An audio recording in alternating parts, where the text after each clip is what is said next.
నమస్తే రమ్మగారు. నమస్తే జయ. విక్రమ బేతాళ కథలు పెడుతున్నాం కదా రమ్మగారు. చాలా మంది లైక్ చేస్తున్నారు. కంటిన్యూగా ఇవి ఎన్నైతే స్టోరీస్ ఉంటాయో అవన్నీ రమ్మగారితో చెప్పించిందని కూడా మనకి కామెంట్ రూపంలో తెలియజేస్తారు రమ్మగారు. సో అందులో భాగంగా ఈరోజు ఇంకొక విక్రమ బేతాళ కథ. అంటే ఇప్పుడు విక్రమార్కుడు బేతాళ ఎగిరిపోయాక మళ్ళీ పట్టుబదలని విక్రమార్కుడు ఏం చేశాడు, మళ్ళీ వెనక్కి వెళ్ళి చెట్టు దగ్గరికి వెళ్ళాడు. వెళ్ళి ఆ బాడీని భుజాన్ని వేసుకున్నాడు, కిందకి దిగాడు, నడుస్తున్నాడు. బేతాళుడు ఇంకో కథ చెప్పడం మొదలుపెట్టాడు. ఏం చెప్పాడంటే, ఒక రాజ్యంలో రాజుగారు, చాలా మంచి గొప్ప రాజుగారు ఉండేవాడు.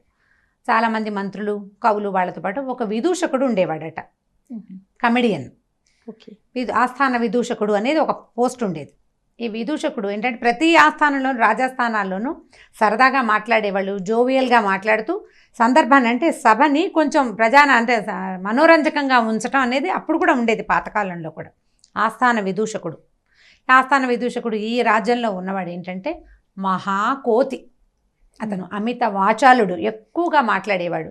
అసలు ఏం మాట్లాడుతున్నాము, ఏమంటున్నాం అనేది ఒళ్ళు తెలిసేది కాదు. అయితే ఎవరినైనా ఏదైనా ఎక్కిరిచ్చేవాడు, హేళన చేయటం, ఎక్కిరించడం, ఏదో ఒకటి అనటం, ఏమన్నా మన మాట్లాడడం, తమాషాగా మాట్లాడుతూనే తప్పులు ఎత్తి చూపించటం, మీరు అది కదా ఇది కదా అని అంటాం, ఇలా చేసేవాడు. అయితే అందరికీ అతనంటే ఒళ్ళు మంటగా ఉండేది. కానీ అతను ఏం మాట్లాడినా రాజుగారు నవ్వేవాడు. ఆయన పగలబడి నవ్వేసరికి మిగిలిన వాళ్ళు ఏం చేస్తారు, రాజు నవ్వితే మిగిలిన వాళ్ళు నోరు మూసు కూర్చోడానికి వీల్లేదు, వీళ్ళు కూడా నవ్వాలి కదా, అందరూ నవ్వేవాళ్ళు. అయితే ఆ విదూషకుడు వల్ల వీళ్ళకి రాజ్యానికి ఒక మేలు జరుగుతుండేది. ఇప్పుడు ఈ రాజస్థానాల్లో ఏముంది, కొన్నాళ్ళు గడవగా అధికారులు స్థిరపడిపోయి రాజుని పడగొట్టడానికి ప్రయత్నాలు చేస్తుండేవాళ్ళు. అలాంటిది ఒక సెంటెన్స్ అందినా అందకపోయినా, అంటే మన వ్యక్తుల్ని బట్టి వీడు ఇలాంటి వాడు అని మనకు కొంత తెలుస్తుంది కదా. విదూషకుడు అంటే వాడు ఒట్టి వాగుడుకాయగా కాదు, తెలివిగా ఉంటాడు, తెలివి ఉన్నవాడే, తెలివి తక్కువ వాడు కాదు, తెలివి తక్కువగా వాగటం కాదు, అది తెలివైన వాచాలతే అనమాట. వాళ్ళ ఇంటెన్షన్ కొంచెం తెలుసుకుని రాజుకి అందేలాగా, ఈ నలుగురికి తెలిసిపోయేలాగా ఇతను ఎక్కిరింతగా వాళ్ళ మీద మాట్లాడేసేవాడు.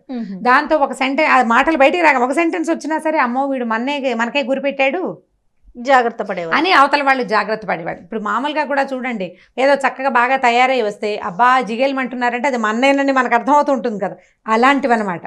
అట్లా మాట్లాడేసరికల్లా జనాలు జాగ్రత్త పడేవాళ్ళు, రాజు కూడా కేర్ఫుల్గా ఉండేవాడు. అయితే కొంతకాలం తర్వాత ఇట్లా జరుగుతూ ఉండేది. రాజు నవ్వడంతో మిగిలిన వాళ్ళు చచ్చినట్టు వాడిని చూసి నవ్వాల్సి వచ్చేది. ఒక ఉత్సవం జరిగిందట, ఒక చాలా పెద్ద ఉత్సవం జరిగితే ఆ ఉత్సవంలో ఈ పురోహితుడు అన్ని చోట్లకి తిరుగుతూ ఇలాగే ఇష్టారాజ్యంగా మాట్లాడుతూ వాళ్ళని వీళ్ళని ఎక్కిరిస్తూ గోలగోలగా ఉన్నాడు. సరే, సభ అంతా తీరింది. పొద్దున్న జరిగిన ఉత్సవం గురించి సాయంకాలం మాట్లాడేసుకుంటున్నారు ఇష్టాగోష్టిగా. అక్కడ డ్యాన్స్ బాగుంది, ఇక్కడ పాటలు బాగున్నాయి, ఆ గారడి వాడు ఇది చేశాడు అది చేశాడు అని మాట్లాడుతుంటే వీడు పక్కపక్క నవ్వుతూ వీడేమన్నాడంటే, నేను మూర్ఖుడిని అనుకుంటారు కానీ నాకంటే పెద్ద మూర్ఖుడు మన రాజుగారే అన్నాడు. అనేసరిగా రాజు గట్టిగా నవ్వాడు, జనాలంతా నవ్వారు. రాజును మూర్ఖుడు అంటే నవ్వారు. అక్కడి నుంచి అసలు మన రాజుగారు, నేనే అందగాడిని కాదు, నేనే కురూపిని, మన రాజుగారికి కురూపితమా అంతా ఇంత కాదు, రాజుగారికి ఎంత దొడ్డి కాళ్ళో తెలుసా, ఆయన గుర్రం ఎక్కితే కాళ్ళు ఎలా ఉంటాయో నడిచినా వాడి ఆయన కాళ్ళు అలాగే ఉంటాయి అన్నాడు. అనేసరికి రాజు ఓహోహో అని మళ్ళీ పక్క నవ్వాడు. అందరూ మళ్ళీ నవ్వారు. అక్కడి నుంచి ఈ మూడో ఆగలేదనమాట, వీడు ఆగకుండా ఇంకా కాస్త పైగా ఏదైనా నవ్వేసరికల్లా పిల్లల్లో ఒక రకమైన ఉత్సాహం వస్తుంది. ఈ విదూషకుడు కూడా ఇంకా ఉత్సాహం పెరిగిపోయిందనమాట.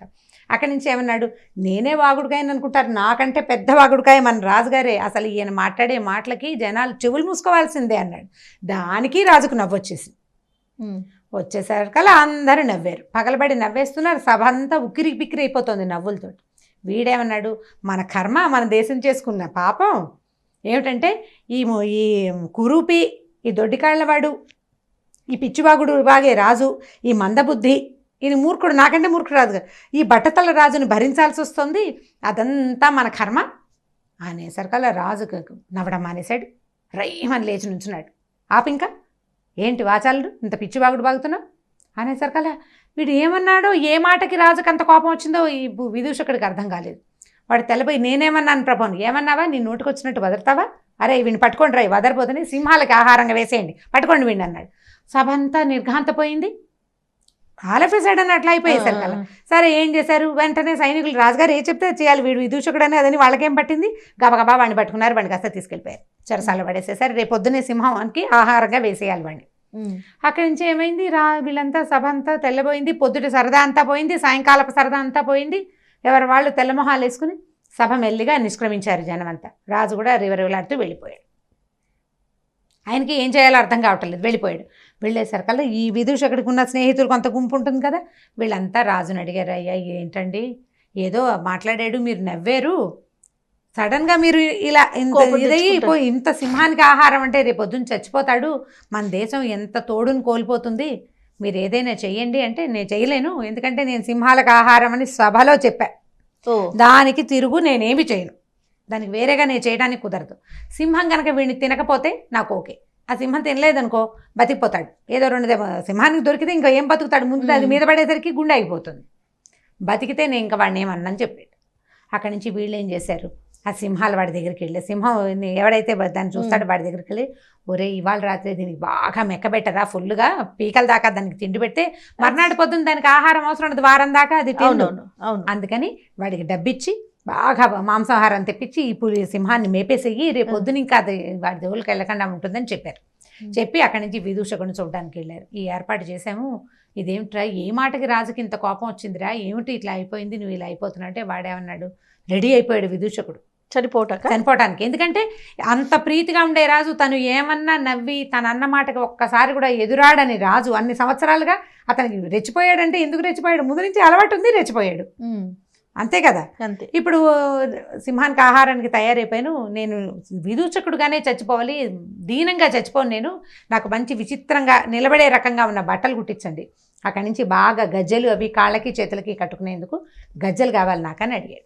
సరే వీళ్ళు ఏం చేశారు, రాత్రి ఓ దర్జీవాణ్ణి పట్టుకుని వాడికి రంగులతోటి పుచ్చు టోపీ ఒకటి, చూడంగానే నవ్వొచ్చేలాంటి ఒక విచిత్రమైన డ్రెస్సు కుట్టించారు.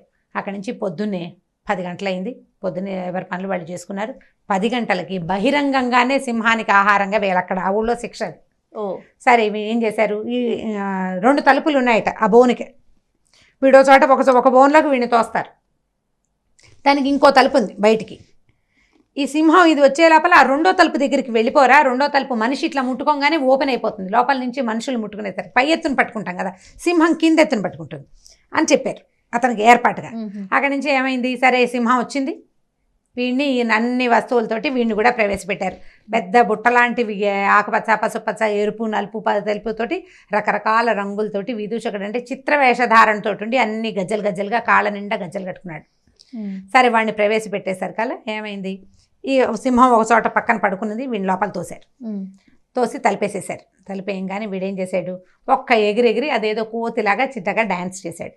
జనమంతా గొల్లుమని నవ్వారు ఆ బట్టలతోటి. ఆ పైగా అతను నడుస్తుంటే 10 మంది డ్యాన్స్ చేసేవాళ్ళు నడుస్తున్న శబ్దం వస్తుందన్నమాట, ఆ సౌండ్. రాజు కూడా పుక్కిలింతలుగా నవ్వొచ్చింది, అలవాటైపోయింది, నవ్వు ఆపుకున్నాడు బలవంతంగా. ఈసారి ఏమైంది, ఈ సింహం అది చూసింది వీడికేసి బద్ధకంగా, ఆల్రెడీ నిన్న రాత్రి ఫుల్గా తినేసింది, అట్లా చూస్తోంది, ఈ రంగులుగా ఉన్నది, మెల్లిగా లేచింది. వీడు ఒక్కోడు చేసినట్టు కాకపోతే ఈ గల్లు అన్న శబ్దానికి అది కొంచెం బెదురుతోంది అనమాట నడుస్తుంటే. ఇన్ని రంగులు, మనిషి ఏమో మొహం ఒకటే కనపడుతోంది, గల్లుమని శబ్దం. సరే అదేం చేసింది, వీడు ఈ 2వ తలుపుకి వెళ్ళే లోపలే అది దూకడానికి ప్రయత్నం చేస్తున్నట్టుగా, అంటే ఎవడో వచ్చాడు వాడి మీదకి దూకుదామనుకుంది, దూకబోతోంది. వీడేం చేశాడు, మళ్ళీ ఎగిరి ఆ శబ్దం పెంచాడు, సౌండ్ పెంచేసరికల్లా ఆగిపోయింది. ఈ లోపల 2వ తలుపు మీద ఇతను పై వైపున ఇతని చేతులు పడంగానే తలుపు ఓపెన్ అయిపోయింది. బతుకు జీవుడా అని ఇతను బయటకు వచ్చేసాడు. సింహ బతకంగా ఉంది, అది చూస్తూ కూర్చుందనమాట. జనాలు అంతా కేరింతలు కొట్టారు, అమ్మాయి విదూషకుడు బతికిపోయాడు, సింహం నుంచి తప్పించుకున్నాడు. ఎందుకంటే మామూలుగా శిక్షల్లో ఏమిటి, ఒకడు తప్పించుకున్నాడు అనుకో, సింహం తినేదాకా వాడిని ఆ బోన్లోనే ఉంచేవాళ్ళు. అయితే రాజుగారు ముందు రోజు రాత్రి వరం ఇచ్చాడు, ఏమిటి, వాడు సింహం కనుక తినకపోతే వాడిని వదిలేస్తానని. బయటకు వచ్చేసాడు. సరే వాడి వస్త్రాలన్నీ ఉడదీశారు, మామూలు బట్టలు ఇచ్చారు. రాజు మళ్ళీ వాడిని హక్కుని చేర్చుకున్నాడు. కానీ వాడు వాగుడు మానేశాడు, అతువాగుడు మానేశాడు.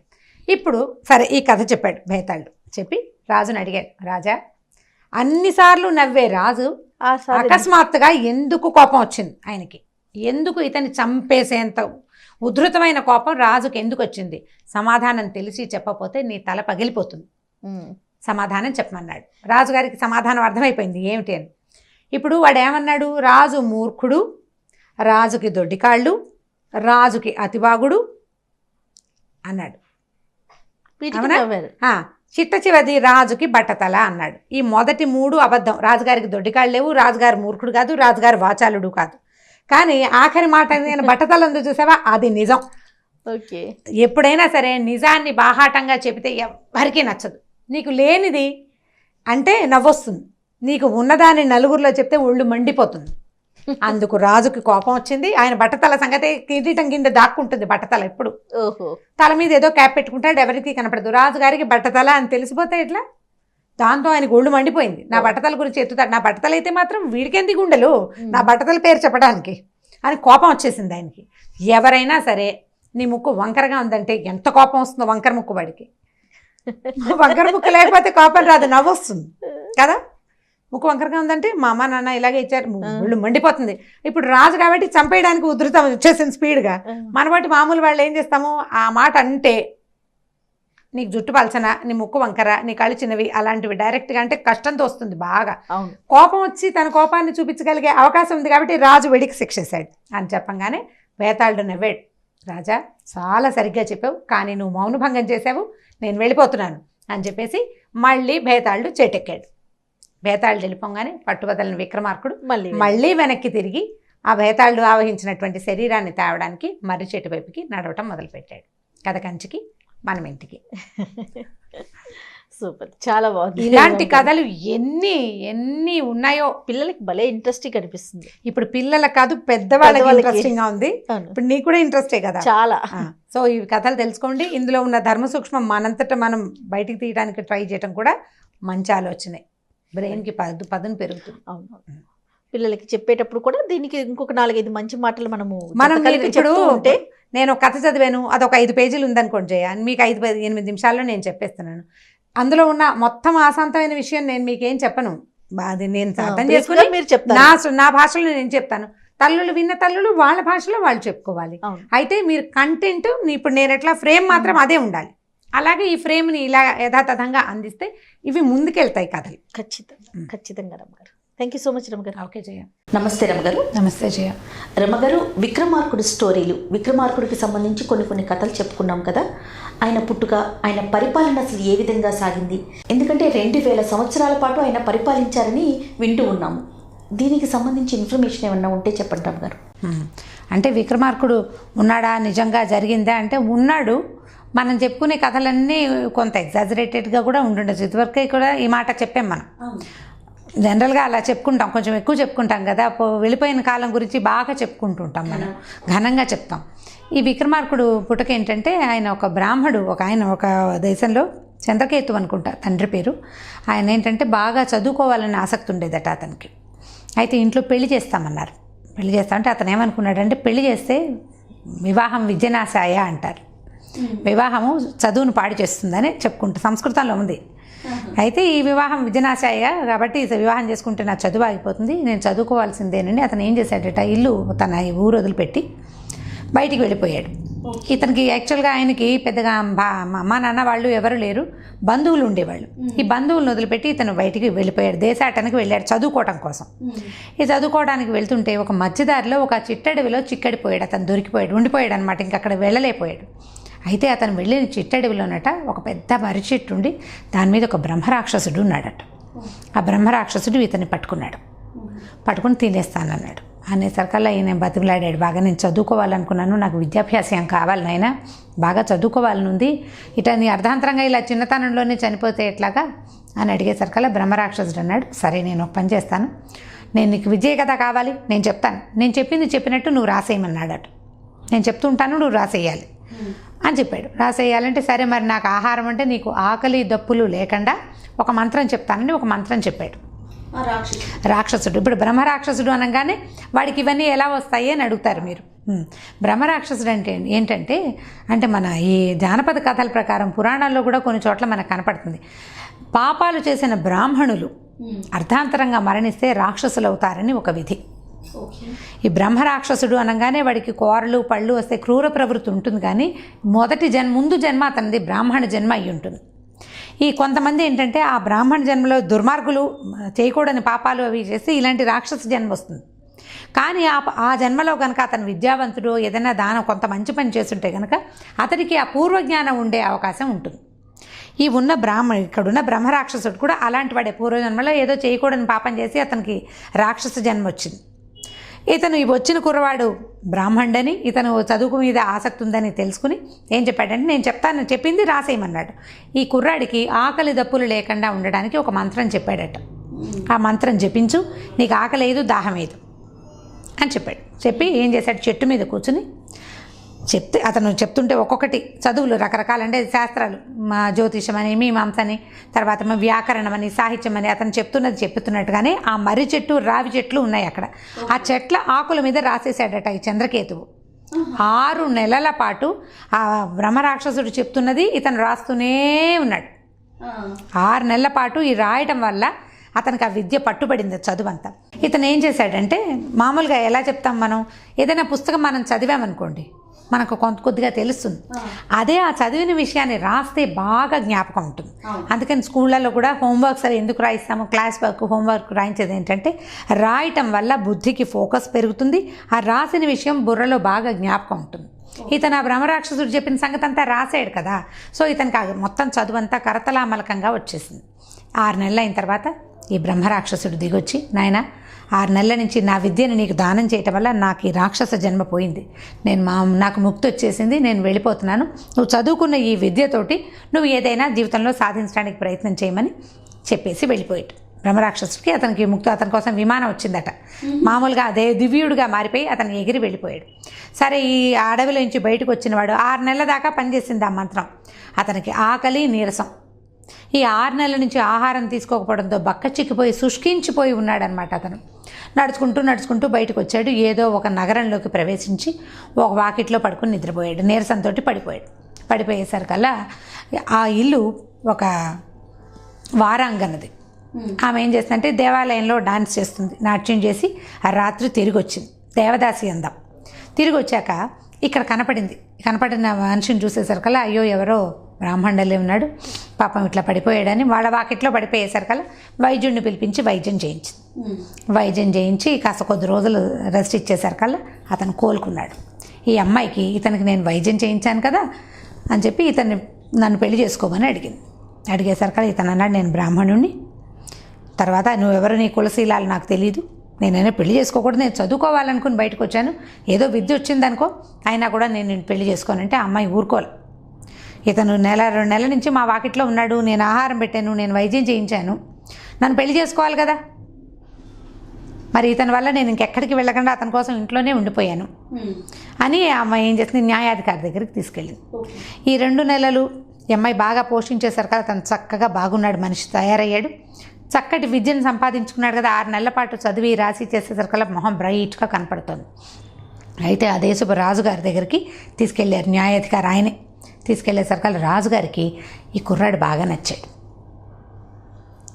ఆయన ఏం చేశాడంటే బాగా ఆలోచించుకుని తన మంత్రిని అడిగాడు, ఈ పిల్లాడు బాగున్నాడు, వీడికి అమ్మా నాన్న ఎవరు లేరు, ఇప్పుడు నాకేమో ఒక్కతే కూతురు, నా రాజ్యాన్ని ఎవరికైనా ఇవ్వాలి, ఎవరైనా రాజకుమారుడికి తెస్తే ఆ వంశం పేరే కంటిన్యూ అవుతుంది, నా పేరు ఉండదు, కాబట్టి ఈ కుర్రాడిని కనుక ఆ కుర్రాడికి మన రాజకుమార్తెని ఇచ్చి పెళ్లి చేస్తే బాగుంటుందని అడిగాడు. అప్పుడు ఆయన ఏం చెప్పాడంటే, ఈ అబ్బాయి బ్రాహ్మణుడు అని చెప్తున్నాడు కదండి, మొదట బ్రాహ్మణ యువతితోటి పెళ్లి చేయాలి, తర్వాత ఇంకా మిగిలిన కులాలు కూడా చేయొచ్చు, చాతుర్వర్ణ్యం 4 వర్ణాల నుంచి కూడా వివాహం చేసుకోవచ్చు. అప్పట్లో ఆ సిద్ధాంతం ఉంది, ఇది ఎప్పటి సంగతో కదా మనం చెప్తున్నాము.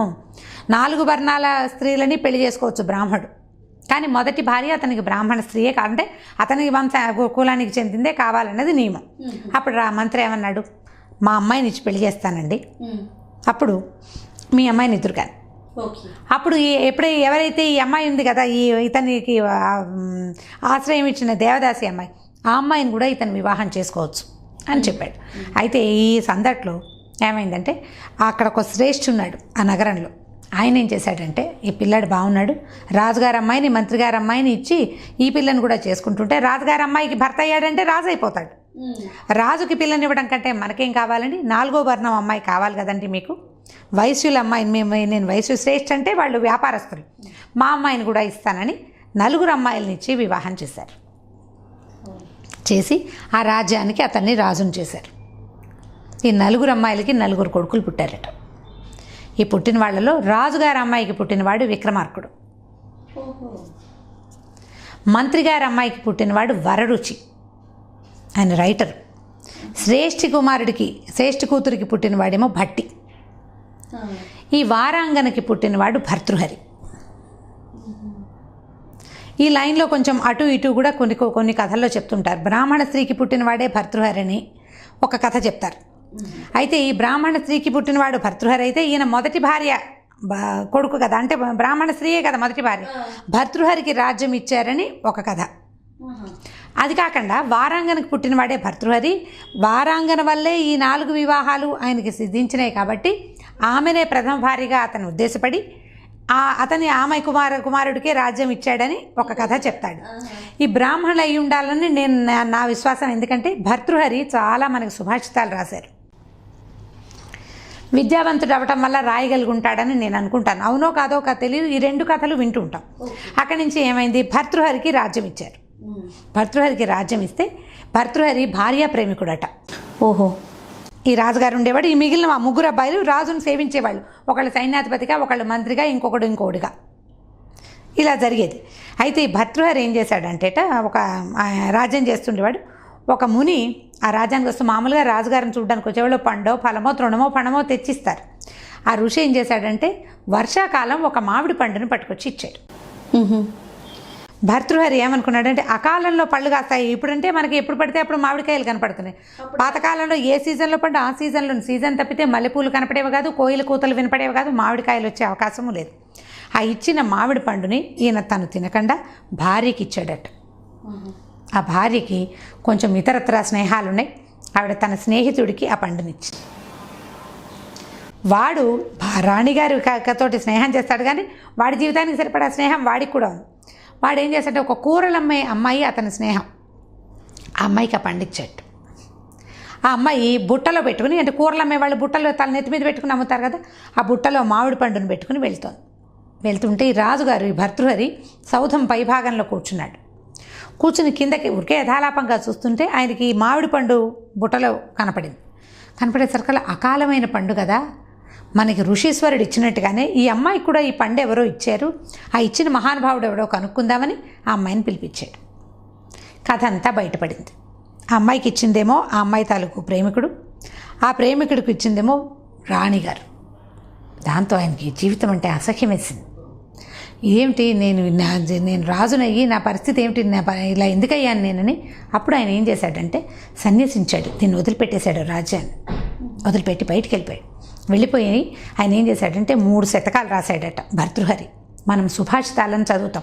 భర్తృహరి కుందేటి తివిరి ఈసుమును తైలము సాధించవచ్చు అని పద్యం వింటుంటాం. కుందేటి కొమ్మును కూడా సాధించవచ్చు, ఇసుకలో కూడా నీదొస్తుంది, మూర్ఖుల మనసు మనం రంజించలేము అని. ఆ పద్యాలు ఏనుగు లక్ష్మణ్ కవి గారు తెనిగించారు, కానీ ఆ తెనుగు చేసిన సంస్కృత శ్లోకాలు భర్తృహరి సుభాషితాలు ఎక్సలెంట్ సుభాషితాలు. మనకి వీలు వెంబడి ఎప్పుడైనా కుదిరితే మీరు శ్లోకాలు అడిగినప్పుడు ఒక సుభాషితము దాని అర్థము చెప్పడానికి ప్రయత్నం చేద్దాం. ఈ భర్తృహరి గారి ఇక్కడి నుంచి వెళ్ళిపోయిన తర్వాత వరుస ప్రకారం విక్రమార్కుడికి ఈ రాజ్యం వచ్చింది. విక్రమార్కుడు క్షత్రియ రాజకన్యక తాలూకు కుమారుడు. ఆయన పరాక్రమశాలి అయినప్పటికీ తన తండ్రి అన్నకి లోబడే అతను సైన్యాధ్యక్షుడుగా ఉన్నాడు. ఈ రాజ్యం మా తాతది, మా అమ్మకి రావాలి, మా అమ్మ తర్వాత నాకు రావాలని యుద్ధం చేయలే, పోట్లాడలే. అతను గొప్ప కాళీభక్తుడుగా ఉండేవాడు. ఈ విక్రమార్కుడు ఏం చేశారంటేట ఆ దేశంలో ఉజ్జయిని నగరానికి చివరిలో ఒక పెద్ద కాళికాదేవి అమ్మవారి ఉండేదట. ఇది కాళీభక్తుడు తరచుగా అక్కడికి అమ్మని సేవించడానికి వెళ్ళేవాడు. అయితే ఆవిడ ఇతని తాలూకు ఉత్తమ గుణాలు, ఆయన లక్షణాలు చూసి ఆవిడ అమ్మవారికి చాలా ప్రీతిపాత్రమైన భక్తుడుగా ఉండేవాడు. ఈ రకరకాల భక్తులు అతను చేసే ఏదైనా రాజ్యం కోసం ఏదైనా చేయాలంటే తన మెడ నరుక్కోవటానికి కూడా సాహసించేవాడు. పరమ సాహసి. ఏ పనైనా చేసేసేవాడు. ఆయన ఏం చేయాలన్నా వెనక్కి తీసేవాడు కాదు. ఇలా ఉండి క్రమంగా అతని ప్రభ పెరగటం చూసి స్వర్గానికి మనం కథ చెప్పాము. ఇంద్రుడు విక్రమార్కుడిని పైకి తన స్వర్గానికి పిలిచాడని, రంభావరోసుల తాలూకు నాట్యంలో గొప్పతనాన్ని తెలుసుకోమన్నాడని. ఈ తెలుసుకున్న తర్వాత ఆయన ఏం చేశాడంటే ఈ విక్రమార్కుడి తాలూకు ప్రతిభా విశేషాలను గమనించిన ఇంద్రుడు ఒక సింహాసనాన్ని బహుకరిస్తూ 1000 ఏళ్ళు ఈ సింహాసనం మీద నువ్వు రాజ్యం చేస్తావు అని చెప్పి ఆ సింహాసనాన్ని పంపించాడు. స్వర్గం నుంచి ఇంటికి కిందికి దిగి వచ్చేసాడు. ఇప్పుడు ఈయన రాజు అయ్యాడు కదా, భట్టి మంత్రి అయ్యాడు. మనం భట్టి విక్రమార్క కథలు అని వింటుంటాం. ఆ భట్టి విక్రమార్కుడు తాలూకు పేరు కాదు, భట్టి తమ్ముడు పేరు, అతను మంత్రి. భట్టికి చెప్పాడు, అయ్యా మనకి 1000 ఏళ్ళు రాజ్యం చేస్తామయ్యి మనం ఇంద్రుడు వరం ఇచ్చాడు, ఈ సింహాసనం వచ్చేస్తుంది చూడు అనేసరికల్లా భట్టి అన్నాడు, సరే నువ్వు 1000 ఏళ్ళు బతుకుతావు, మరి నా సంగతి ఏమిటి అని అడిగాడు. అడిగేసరికల్లా విక్రమార్కుడికి ఆ బాబాలే పొరపాటు చేశాను, ఆ ఇంద్రలోకంలో స్వర్గంలో ఆ ఉన్న హడావిడికి ఆయన చెప్పిన మాటలకి నాతో పాటు భట్టి కూడా ఉండాలని నేను అడగలేదయ్యా, చాలా పొరపాటు చేశాను, ఏం చేయాలి ఇప్పుడు? నేను 1000 ఏళ్ళు ఉంటా, నువ్వు ఉండవు. 1000 ఏళ్ళు ఎక్కడుంటుంది? అప్పట్లో 100 ఏళ్ళు 120 130 ఏళ్ళు బతికేవాళ్ళు. ప్రజలంతా వెళ్ళిపోతారు, రాజుగారు యంగుగా అలాగే ఉంటాడు, ప్రజలతో పాటు మంత్రి కూడా వెళ్ళిపోతాడు కదా. దాంతో చాలా చింతాక్రాంతుడైపోయాడు రాజు, ఏం చేయాలని. భట్ అన్నాడు, ఉండు, నువ్వు కంగారు పడకు, దీనికి ప్రతిక్రియ నేను చేస్తాను, నేను ట్రై చేస్తాను. ఇప్పుడు నువ్వు ప్రయత్నం చేసి 1000 ఏళ్ళు నువ్వు సాధించుకున్నావు, నేను తర్వాత పని నేను సాధిస్తానని చెప్పాడు. వీళ్ళిద్దరూ కూడా సమానమైన సాహసం కలిగిన వాళ్ళు. ఓహో, బట్టి అండ్ విక్రమార్కుడు. ఎందుకంటే బహువిద్యావంతుడైన తండ్రి బ్రహ్మరాక్షసుడి దగ్గర ఆయనకు వచ్చిన శాస్త్రం, అన్ని శాస్త్రాలని 6 నెలల్లో నేర్చుకున్న తండ్రి అవటం వల్లే భర్తృహరికి కూడా విద్వత్తు తండ్రి వల్లనే వచ్చింది. ఇప్పుడు తండ్రి వల్ల విద్వత్తు, తల్లి వల్ల పరాక్రమం వచ్చింది విక్రమార్కుడికి. అలాగే వస్తాయి కదా తల్లిదండ్రుల లక్షణాలు. తండ్రి వల్ల విద్వత్తు, తల్లి వల్ల తెలివితేటలు వచ్చినాయి భట్టికి. ప్లాన్డ్గా చేయటం, ఫోకస్డ్గా చేయటం. వ్యాపారస్తులు అంటే ఏంటి? ఫోకస్సే కదా వాళ్ళు. వ్యాపారం అంటే తెలివితేటలు. బట్ ఏం చేశాడట, ఆ రోజు సాయంకాలం ఈ ఉజ్జయిని నగరంలో చివరున్నటువంటి అమ్మవారి దేవాలయానికి వెళ్ళాడు. అప్పట్లోనట ఈయన వెళ్ళి గుళ్ళోకి వెళ్తే అమ్మవారు గుళ్ళో లేదు, సంచారానికి వెళ్ళిందిట ఆవిడ. ప్రతిరోజు నగర సంచారం చేస్తుంది చీకటి పడ్డాక అమ్మవారు. మనం భద్రకాళి కథలు వాటిల్లో వింటాం, అమ్మవారు సంచారానికి వెళ్తుందని, నగర సంచారం చేస్తుంది రాత్రిపూట, బయటికి వెళ్తుందని. ఎదురుపడ్డ వాళ్ళని ఎదురుకకు చచ్చిపోతారు, ఇలాంటి కథలు వింటూ ఉండేవాళ్ళం. ఇదివరకు పాత జానపద కథల్లో కనపడేది, ఈ కథలో చెప్తారు. గుళ్ళో కూర్చున్నాడు భట్టి జపం చేసుకుంటూ. సంచారానికి వెళ్ళిన అమ్మవారి తిరిగి వచ్చింది. ఏమయ్యా నా కోసం చూస్తున్నావంటే, అమ్మ విక్రమార్కుడు 1000 సంవత్సరాలు జీవించి ఉండటానికి వరం తీసుకుని వచ్చాడు దేవేంద్రుడి దగ్గర, నాకు కూడా కావాలి. నేను భట్టి లేకుండా విక్రమార్కుడు లేడు, ఉండలేడు. నేను విక్రమార్కుడు తోటే ఉండాలి కానీ నేను చచ్చిపోదలుచుకోలేదు. నా కోసం ఏదైనా చెప్పు నువ్వు, నేను 2000 ఏళ్ళు ఉండాలి, నువ్వేం చెప్తావో చెప్పన్నాడు. అనేసరికల్లా ఆవిడంది, ఏముందయ్యా 1000 ఏళ్ళు బతికే పరమసాహసికుడైన విక్రమార్కుడు ఉన్నాడు కదా, వాడి తల నరికి తీసుకురా, నీకు 2000 ఏళ్ళు ఇస్తానంది. అలాగే అని లేచి వెళ్ళిపోయాడు భట్టి. లేచి వెళ్ళి విక్రమార్కుడికి చెప్పాడు, నీ తల తెస్తే నన్ను బతికించి ఉంచుతానందయ్యా కాళిక అని చెప్పి ఠకీమని విక్రమార్కుడు తల నరికి చేత్తో పుచ్చుకుని తీసుకెళ్ళిపోయాడు. తల నరికేసాడు. నరికి తీసుకెళ్ళి పాదాల ముందు పెట్టాడు. అమ్మ ఇదిగో పరమసాహసికుడైన విక్రమార్కుడు, అతని తలని తెచ్చా, నాకు ఇవ్వాల్సిన వరం ఇవ్వు నువ్వు అన్నాడు.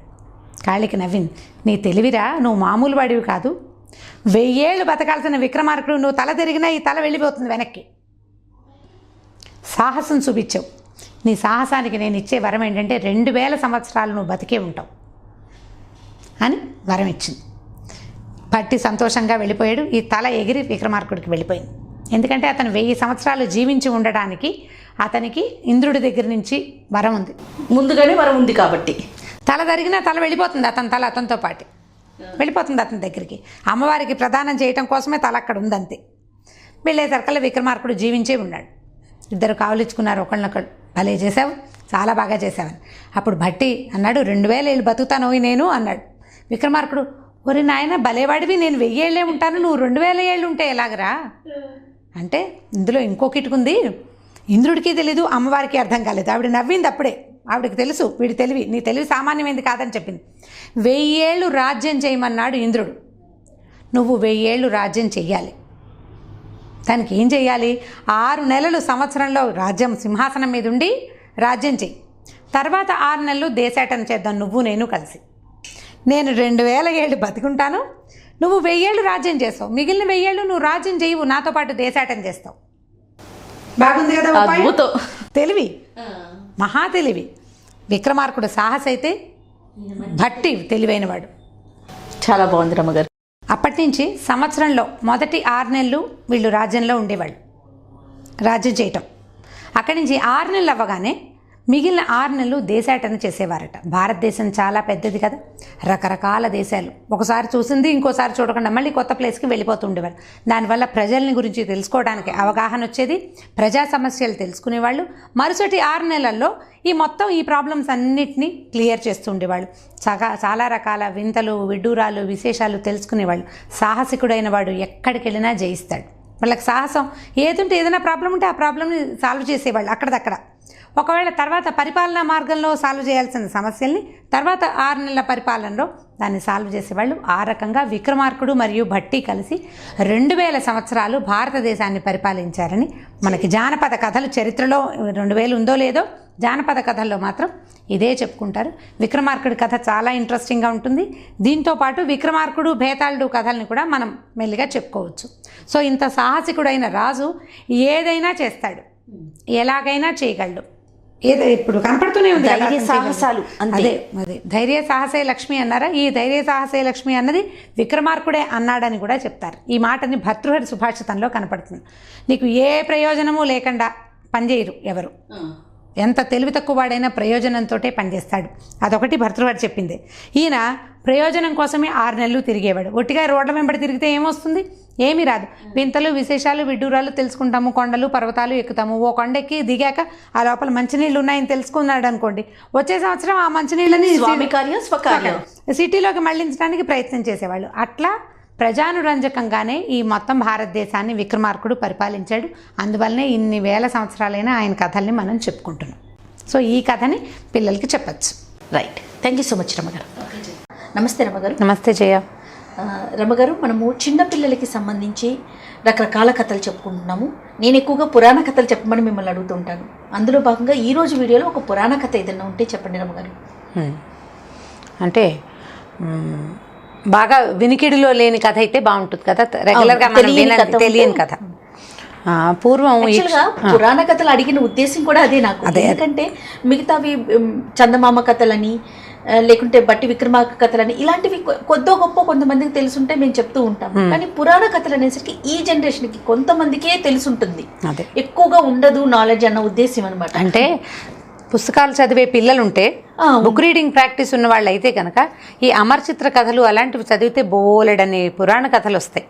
అమర్చిత్ర కథలలో అసలు ఒక 30-35 పుస్తకాలు నేను ఒకటేసారి బంచ్ మన హైదరాబాద్లో బుక్ ఫెయిర్ పెడతారు. అవును. ఈ బుక్ ఫెయిర్లో అమర్చిత్ర కథలు తెలుగువి, ఇంగ్లీష్వి కూడా దొరికేస్తాయి, హిందీవి కూడా ఉన్నట్టున్నాయి. ఆ మొత్తం బంచ్ అంతా తెచ్చుకుంటే ఒక మొత్తం ఫుల్ బంచ్ కొన్నాం అనుకోండి, పిల్లలు ఒక రోజులో ఒక పుస్తకం చొప్పున చదివేస్తారు. కానీ చాలా జ్ఞానం తెలుస్తుంది, చాలా విషయాలు బ్రీఫ్గా మొత్తానికి కథ తెలిసిపోతుంది. బాగా అంటే చిన్న చిన్న విషయాలు, లో సంగతులు తెలియకపోయినా ఓ రాజు, ఆయన 3 కొడుకులు అలాంటి వివరం మాత్రం చక్కగా తెలుస్తుంది. మా పిల్లలు కూడా అవే చదివేవాళ్ళు. మంచి కథ అంటే మొదట మా చిన్నప్పుడైతే మీ దగ్గర చందమామ అయిపోయిందేమో, మీరు వచ్చే నాటికి చందమామ లేదు, మా దగ్గర చందమామ ఉండేది. మేము పురాణ కథలు, ఈ విక్రమార్క కథలు అన్నీ చందమామల్లోనే చూసుకునేవాళ్ళం. కొంచెం పెద్దవాళ్ళు చెప్పేవాళ్ళు. పురాణ కాలక్షేపాలు ఒకటి చేసేవాళ్ళు జయ ఊళ్ళల్లో. ఈ పురాణ కాలక్షేపాల దగ్గర ఏంటంటే ఆయన ఏదో ఒక రుక్మిణి కళ్యాణం చెప్తారనుకో, ఒట్టి రుక్మిణి కళ్యాణం కాకుండా మధ్యలో ఎన్ని పిట్ట కథలు వచ్చేవో, ఎంతమంది గురించి ఎన్ని రకాల. శిశుపాలుడు వస్తాడు, శిశుపాలుడి కథ, ఆయన శిశుపాలుడి పుట్టక, శిశుపాలుడి మరణం, అదో పెద్ద కథ అయిపోతుందా? అలా ఒక 10-12 కొత్త కథలు తెలుస్తాయి. ఒక పురాణ కథ వింటే ఓ 10 కథలు తెలిసేవి. చిన్నప్పుడు వేరే కాలక్షేపాలు లేవు. ఎప్పుడైనా ఊళ్ళలో మరి జరుగుతున్నాయి అంటారా పురాణ కథలు? ఇప్పుడైతే నాకు తెలిసి మాకు తెలియదు పురాణ కథలు తక్కువ. ఇప్పుడేం లేవేమో మరి. మా చిన్నప్పుడు అంటే జరిగేవి భాగవత్ సప్తాహాలని అవన్నీ ఇవన్నీ ఉండేవి. ఇంకప్పుడు కాలక్షేపాలు లేవు. అప్పుడోటి సినిమాలు చూసేవాళ్ళం. రేడియో ఉండేది, టీవీ అసలు లేనే లేదు కదా. ఇది లేకపోవడంతో ఖాళీ టైం అంతా ఏం చేస్తాము, ఇక అవి వినేవాళ్ళం. సాయంకాలం పూట చీకటి పడ్డాక పురాణ కాలక్షేపం జరిగేది. ఈ పురాణాల్లో ఒక కథ చెప్పడం మొదలు పెడితే 10 కథలు వస్తాయి, బాగుండేది. అయితే ఇప్పుడు మన పురాణ కథకు వద్దాం. పూర్వం ఇక్ష్వాకు వంశానికి చెందినటువంటి నిమి అనే ఒక చక్రవర్తి ఉండేవాడట. మనం శిబి కథ విన్నాం కదా, ఇలా చిన్న అక్షరాల పేర్లు అప్పుడు కూడా పెట్టుకునేవాడు. ఈ నిమి చక్రవర్తి ఏం చేశాడంటే, ఈయన చాలా ధర్మాత్ముడు, కొంచెం మృదు స్వభావి, తొందరపాటు తీరు అది ఏమీ లేదు. తపస్సు చేసుకునేవాడు, ఆయన అంతటా ఆయన ఏదో జపం చేసుకునేవాడు, కొంచెం శ్రద్ధాళు అయిన రాజు. అయితే వీళ్ళకి ఇక్ష్వాకు వంశానికి ఎప్పుడూ కులగురువు వశిష్ఠుడేనట. అంటే రాముడి కాలంలో కూడా మనం వశిష్ఠుడిని చూస్తాం. ఆయన బ్రహ్మర్షి కదా, అన్ని తరాలకి ఆయన అంటే చిరాయువు, ఆయనే ఉన్నారు. అయితే ఈ వశిష్ఠుడే వాళ్ళ కులగురువుగా ఉన్నాడు.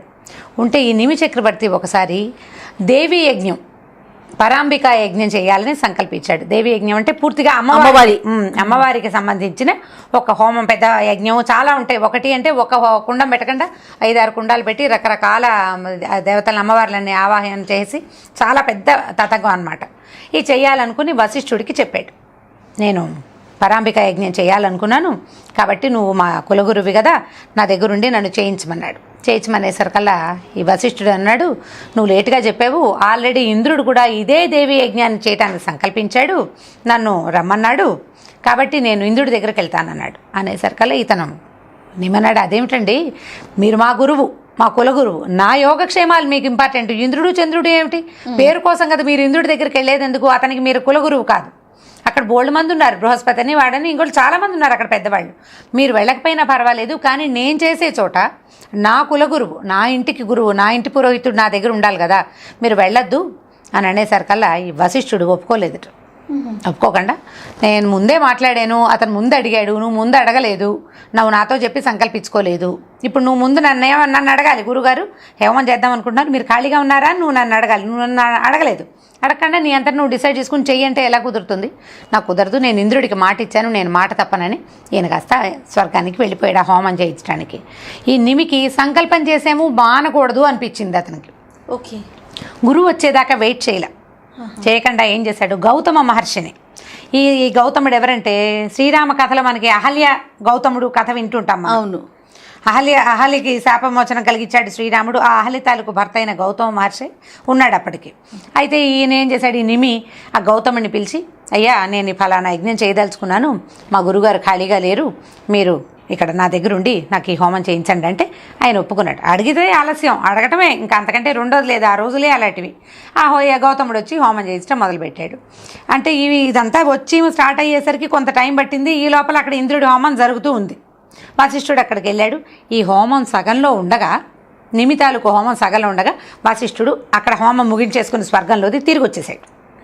వచ్చేసి సరే ద్వారపాలకుడు చెప్పాడు, నేను వచ్చానని మీకు చెప్పమంటే పగలల్లా హోమం దగ్గర కూర్చున్నట్టు అయినా కళ్ళు మంటలు పుడతాయి, సాయంకాలం అయ్యేసరికి కాసేపు నిద్రపోవాలి, రాత్రే అయ్యి ఉంటుంది. ఆయన పడుకునేసరికల్లా ఈ సైనికుడు అన్నాడు, అయ్యా రాజుగారు నిద్రపోతున్నారు గురువుగారు, మరి కాసేపు ఆగి లేపుతాను, ఇప్పుడు నిద్రలో లేపడం కష్టమండి, ఈయన పగలల్లా హోమం దగ్గర కూర్చున్నాడని చెప్పాడు. గురువుగారు వెయిట్ చేశాడు, ఎంతసేపు వెయిట్ చేసినా ఈ నిమి లేచి రాల.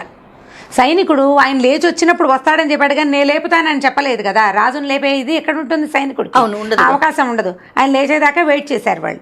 ఈ లోపల ఈ వశిష్ఠుడు కాస్త ఒళ్ళు మండిపోయింది, దుర్మార్గుడా నన్ను ఇంతసేపు ఇక్కడ వెయిట్ చేయిస్తావా, ఒకటి నేను లేకుండా నువ్వు హోమం మొదలుపెట్టావు, గురువు కోసం వెయిట్ చేయవా నువ్వు, పైగా నన్ను వెయిట్ చేస్తున్నావు, ఇప్పుడు నన్ను ఇక్కడ నుంచునేలాగా చేసావు, నీ దేహం పతనం అయిపోతుంది అని శపించాడు. ఈ శాపము, ఈ ఘోషణ విన్న ఈ శబ్దానికి ఈ నిమి చక్రవర్తి లేచి బయటకు వచ్చేసాడు. వచ్చి చూసేసరికల్లా తెల్లబోయాడు. నువ్వు నా కులగురువి, నా మేలు కోరాలి, నా మేలు కోరి నా దగ్గర ఉండాలి, నా దగ్గర ఉండకుండా నువ్వు ఇంద్రుడి దగ్గరికి వెళ్ళి ఇప్పుడు నేను కాస్త ఆలస్యం చేస్తే, నువ్వు వెళ్ళిపోయినప్పుడు నేను నిన్నేం అనలేదు, నేను ఆలస్యం చేస్తే నన్ను శపిస్తావా, నన్నేం శపించావో అదే శాపాన్ని నీకు కూడా వర్తిస్తుంది పో అన్నాడు గురువుని. దాంతో ఈ వశిష్ఠుడు కాస్త వెళ్ళిపోయి గబగబా తన తండ్రి అయినటువంటి బ్రహ్మ దగ్గరికి వెళ్ళాడు. తండ్రి ఇట్లా అయింది, నిమి నేను శపిస్తే నిమి నన్ను ఇట్లా శపించాడు, అతనేమో పరాంబిక హోమంలో ఉన్నాడు, అతను అన్నమాట అన్నట్టుగా అయిపోతుంది, వాడు ఈయన ఋషి కానీ అవతలవాడు కూడా తక్కువ వాడేం కాదు, ఆయన గొప్ప రాజు, చాలా దయాళువు, చాలా శ్రద్ధాళువు, పైగా హోమంలో ఉన్నాడు, అతను అన్నమాట జరిగి తీరుతుంది. అప్పుడు ఏమన్నారు ఆయన బ్రహ్మ, ఇలా అహంకరిస్తే ఇదే జరుగుతుంది, ఎంత వాడైనా అహంకరించకూడదు, నీ అహంకారానికి శాస్తి జరుగుతుంది, మిత్రవరుణుల ద్వారా నువ్వు మళ్ళీ జన్మిస్తావులే, ప్రస్తుతానికి చచ్చిపో, ఏమైతే అది అయిపోమన్నాడు. ఈ లోపల ఇక్కడేమైందట, ఈ నిమి కాస్త పడిపోయేసరికల్లా ఈ హోమం చేస్తున్నటువంటి ఋత్వికులందరికీ తెలిసింది ఈ నిమి చక్రవర్తి దేహావసాన దశకు వచ్చేసాడని. దాంతో వాళ్ళు ఏం చేశారు, అయ్యో ఈ యజ్ఞం చివరికి వచ్చే లోపల ఇలా జరిగింది, ఓ పని చేద్దామని వీళ్ళు మొత్తం తమ దగ్గరున్న పుణ్యఫలమంతా ధారపోసి అతన్ని కొసప్రాణంతో ఉంచి మరణించకుండా యజ్ఞం పూర్తి చేసేశారు. అతని ఆధ్వర్యంలోనే జరిగినట్టుగా అతనికి ఫలితం వచ్చేలాగా వాళ్ళు చేశారనమాట. ఇతను ఎందుకంటే గురువుని కాదన్నా కూడా వేరే వాళ్ళని పిలిచి మర్యాదగా చేయించుకోవటంతో అతనికి అవకాశం కుదిరింది. ఈ హోమం పూర్తవగానే ఆకాశం నుంచి దేవతలు అందరూ ఇంద్రుడితో సహా వచ్చేశారు. ఎంత బాగా చేసావు, నీ ప్రాణం పోతున్నా కూడా నువ్వు ఎన్నుకున్న లెక్క ఋత్విక్కుల చేయకుండా. వల్ల, ఆ ఋత్విక్కులు వీళ్ళంతా మా ఋత్విజులు మంచివాళ్ళు, దానివల్ల ఇది జరిగింది, నీకేం కావాలంటే అది కోరుకోమన్నారు. నువ్వు ఇక్కడే ఉంటావా, నేను బతికిస్తాం, స్వర్గానికి వస్తావా, దానికి కూడా మేము తీసుకెళ్ళిపోతాం, నువ్వు చెప్పమన్నారు. అనేసరికల్లా ఇతను అన్నాడు, నాకు శరీరం మీద ఆశ లేదు, ఈ హోమం చేయాలనుకున్నా చేశాను, పరాంబిక నాకు ఏదైనా ఇస్తే నేను దాన్ని తీసుకుంటాను అన్నాడు. అమ్మవారు కూడా లలితాంబిక వచ్చింది, నీకేం కావాలని నాయన అంటే, అమ్మ దేహం మీద ఆశ లేదు, కానీ నేను ఎప్పుడు ప్రాణుల కళ్ళల్లో ఉండేలాగా చూడు, మొత్తం ప్రపంచంలో ఉన్న ప్రతి ప్రాణి కంటి యందు నన్ను బతికిచ్చు, ఈ శరీరంతో బతకాలని లేదు నాకు అని చెప్పాడు. కంటి చూపులో ఉండేందుకు అవకాశం ఇచ్చిందట అమ్మవారు అతనికి. నిమి అతని పేరు. మనం రెప్పపాటని సంస్కృతంలో నిమిషము అంటారు, మనం మినిట్ని నిమిషం అంటున్నాం, ఆ నిమిషం అంటే రెప్పపాటు, సంస్కృతంలో దాని అర్థం అదే. దేవతల్ని అనిమిషులు అంటారు, అంటే రెప్పపాటు లేనివాడు. నిమిషము అంటే రెప్పపాటు. మన రెప్పపాటులో ఒక చక్రవర్తి ఉన్నాడు, మన కన్ను కదిలితే అతను కదిలినట్టు. అట్లా ప్రతి ప్రాణి, రెప్పపాటు లేని ప్రాణి భూప్రపంచం మీద ఉన్నది మనకు తెలిసిన చేప ఒకటే. మిగిలిన అందరికీ కప్పలతో సహా, కప్పలు, పాములు, అది లేదు, మిడతలు, చీమలతో సహా అన్నిటికీ రెప్పపాటు ఉంది. మనుషుల రెప్పపాట్లు ఎలాగూ ఉంటాయో ఈ రెప్పపాటుకి నిమి పేరుతోటి దాన్ని నిమిషము అని చెప్పారట. సో అప్పటి నుంచి ఆయన బ్రతికే ఉంటాడు, మన జీవజాలం ఉన్న నాళ్ళు ఆయన సజీవంగా ఉన్నట్టే అని అన్నమాట. ఆ కోరిక కోరుకుని తను చేసిన యజ్ఞానికి ఫలితంగా దాన్ని పొందాడు. అయితే గురువుని అతను కాదన్నాడు కానీ అవమానించే ఉద్దేశం లేదు అతనికి. ఆ ఉద్దేశం లేకపోవటం వల్లే అతను శాశ్వతంగా ఉండిపోగలిగాడు అనమాట. చాలా బాగుంది రమ్మగారు, స్టోరీ కూడా కొంచెం కొత్తగా అనిపిస్తోంది. అదే, సో పిల్లలకి చెప్తే చాలా ఇంట్రెస్టింగ్ గాను అనిపిస్తుంది. ఒక విషయం, 2 సాంస్క్రిట్ వర్డ్స్ కూడా తెలుస్తాయి. నమస్తే రమ్మగారు. నమస్తే జయ. రమ్మగారు, మనం లాస్ట్ వీక్లో ఒకసారి విక్రమ బేతాళ కథ ఒకటి చెప్పుకున్నాం కదా, మరి ఈ వీక్ కూడా అయిపోతుంది. ఈ వీక్లో కూడా ఒకటి అందించాలి కదా మనం, విక్రమ కథ, విక్రమ బేతాళ కథ. తర్వాత మీరు విక్రమ బేతాళ కథ చెప్పినప్పుడు నేను మొన్నే ఒకసారి అడుగుదాం అనుకున్నా మిమ్మల్ని, అసలు ఎప్పటికీ ఈయన నోరు తెరవకుండా ఉంటాడు, మళ్ళీ వెళ్ళిపోయి ఆ శవం ఎప్పుడు చెట్టు ఎక్కకుండా ఉంటుంది, అసలు ఎండుందా? ఎండుంది. 25 కథలు, 25 స్టోరీస్ అయిన తర్వాత తెల్లవారే లోపలే విక్రమార్కుడు ఈ ప్రశ్నకి సమాధానం ఆయనకి తెలియక మాట్లాడకుండా ఉండిపోయాడు. ఓ, తెలియనిది కూడా ఉంది. తెలియనప్పుడే ఈ కథ ఆగుతుంది. ఆయన ప్రతి ధర్మ సూక్ష్మము విక్రమార్కుడికి తెలుసు. ఏ ధర్మ సూక్ష్మం విక్రమార్కుడికి తెలియలేదో అక్కడ కథ ఆగిపోతుంది.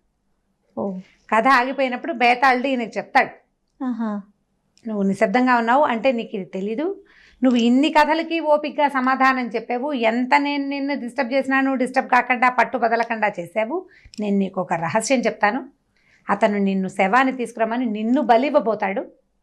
ఓ, నిన్ను బలిస్తాడు, నిన్ను బలిచ్చి అతని శక్తులు పొందబోతున్నాడు, కాబట్టి నువ్వు సరిగ్గా చేస్తే నిన్ను బలిచ్చి నన్ను వశం చేసుకుంటాడు. విక్రమార్కుని బలిచ్చి మాంత్రికుడు బేతాళుడిని వశం చేసుకోవడం కోసం చేశాడు ఈ పని.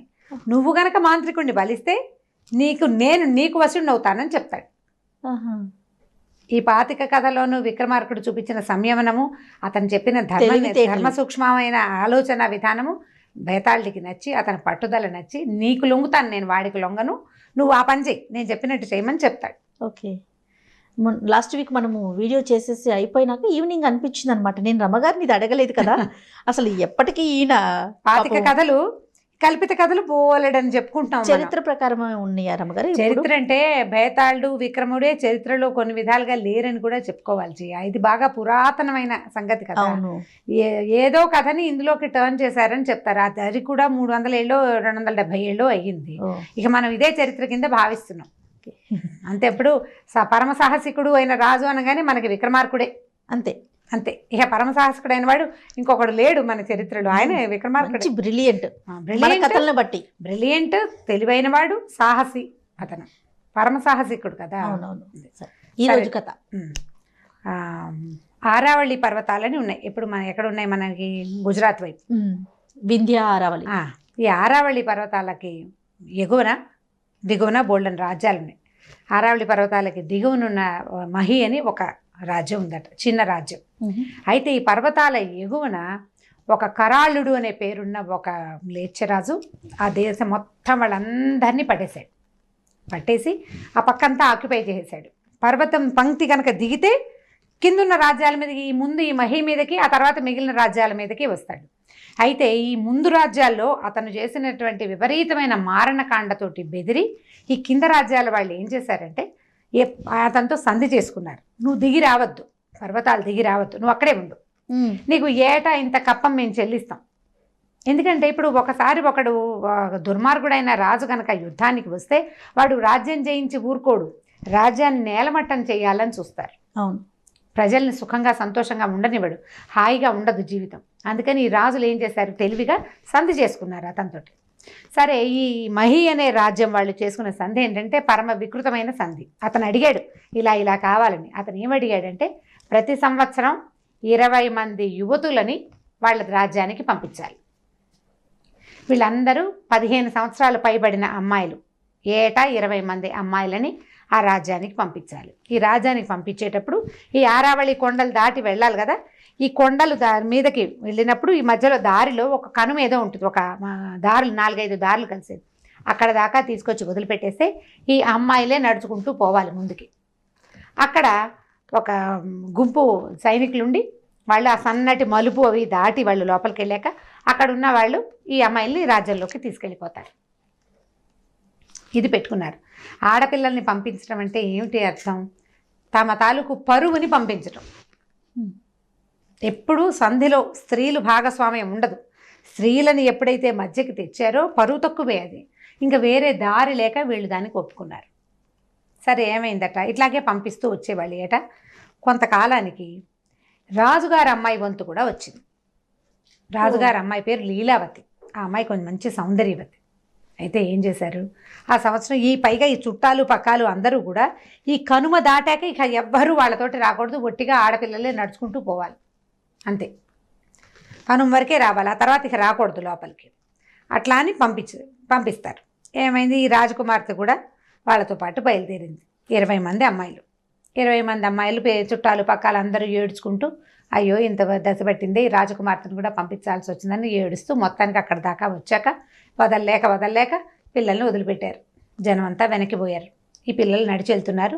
వాళ్ళందరూ వెళ్తుంటే రాజకుమార్తె అడుగులో అడుగు వేసుకుని మెల్లిగా నడుస్తోంది. నిదానంగా నడుస్తుండేసరికల్లా వాళ్ళు ఈ అమ్మాయి కొంచెం దూరం అయిపోయారు. ఆ 19 మందిలో మామూలు పాటక చిన్నప్ప పిల్లలు వాళ్ళు గబగబా నడుచుకుంటూ పోతున్నారు. ఈ అమ్మాయికి అంత నడక అలవాట్లేదు, దిగులుగా ఉంది, ఏం చేయాలో తోచట్లేదు. ఏదైనా మిరాకిల్ జరిగేసి తను ఇక్కడి నుంచి మాయమైపోతే బాగుండని అలా ఆలోచించుకుంటోందనమాట. స్లోగా నడుస్తుంటే ఈ కనుమలోకి లోపలికి కొన్ని దారులు, బయట నుంచి వచ్చే దారులు ఉన్నాయి.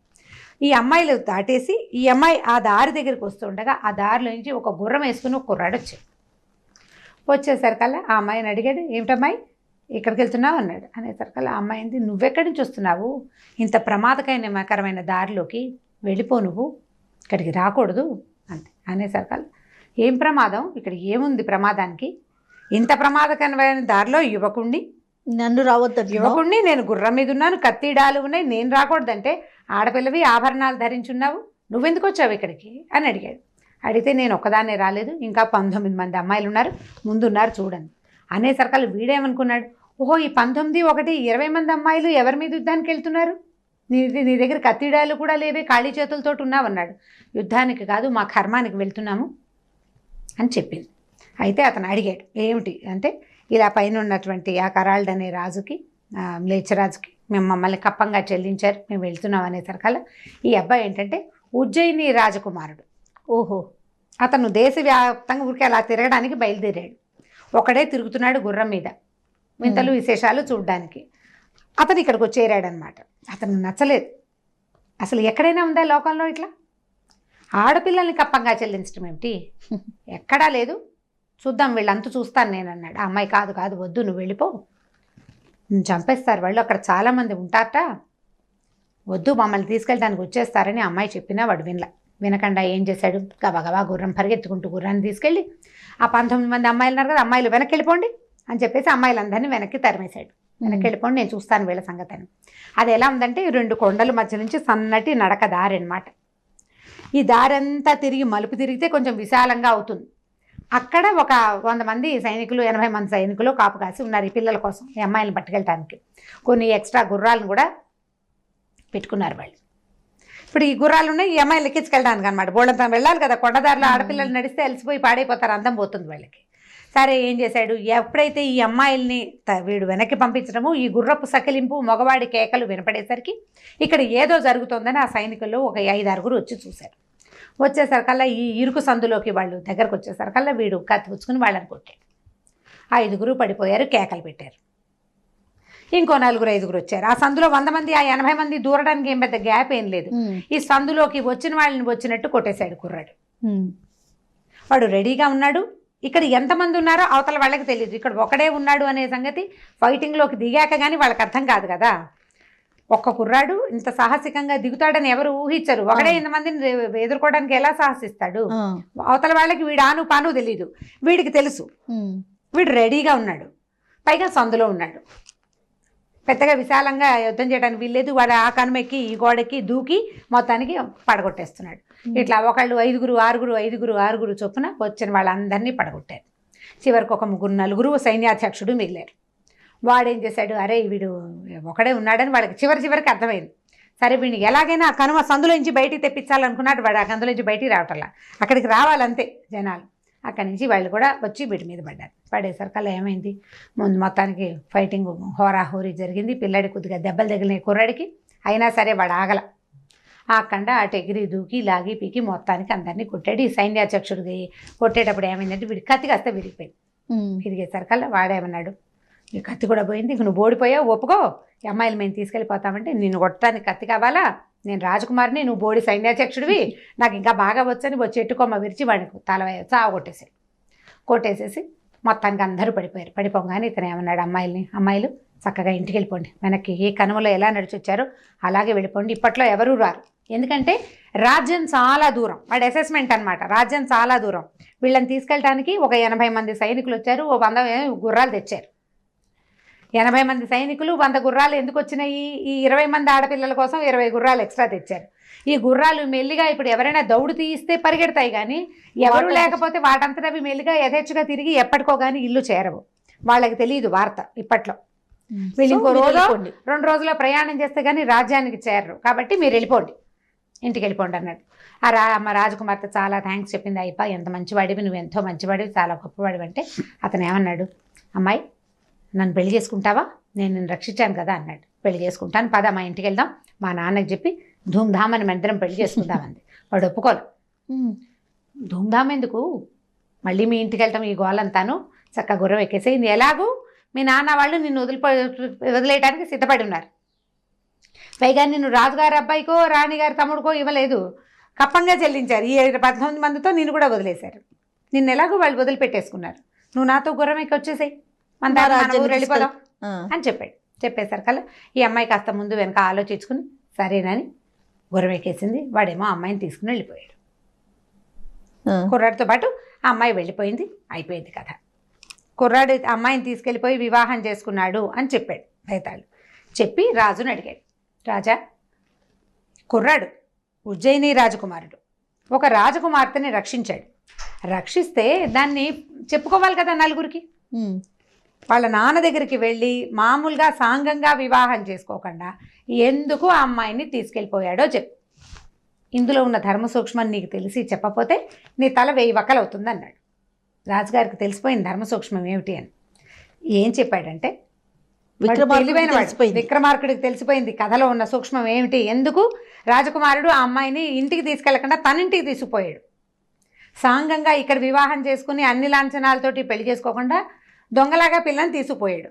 ఎందుకు తీసుకుపోయాడు అంటే, వాడికి అవతలున్న కరాలుణ్ణి ఎదిరించే ఉద్దేశం లేదు.